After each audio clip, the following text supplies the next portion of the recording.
சின்னதா தான் ஆரம்பிச்சது. அதாவது கைகளும் கால்களும் வெவ்வேறு இடத்துல இருந்தது. தலை கீழ்ப்பக்கமா மேல பாத்துக்கிட்டு இருந்தது. அப்புறம் ஒரு நாள் அது வேற ஒரு ரூமுக்கே போயிடுச்சு. அது தானாவே நடந்து போகுது. ஒருவேளை உங்க வீட்டு சாவி வேற யார்கிட்டயாவது இருந்து அவங்க விளையாட்டுக்காக இப்படி பண்றாங்களோ என்ன? நாங்க கூட முதல்ல அப்படிதான் நினைச்சோம். ஆனா எங்க வீட்டுக்குள்ள வெளியாளுங்க வந்துட்டு போனதுக்கான எந்த அடையாளமும் இல்ல. அதனாலதான் அந்த பொம்மைக்கு பேய் பிடிச்சிருக்குன்னு நினைக்கிறீங்களா?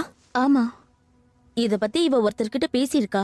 அத வச்சுதான் எங்களுக்கே தெரிய வந்தது இந்த அபார்ட்மெண்ட்ல ஒரு 7 வயசு குழந்தை செத்து போயிருக்குன்னு.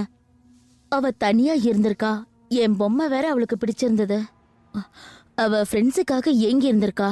அந்த பொண்ணோட கதையை கேட்கும்போது ரொம்ப வருத்தமா இருந்தது. நாங்க நர்சஸ் எல்லாருக்கும் உதவி செய்யறவங்க.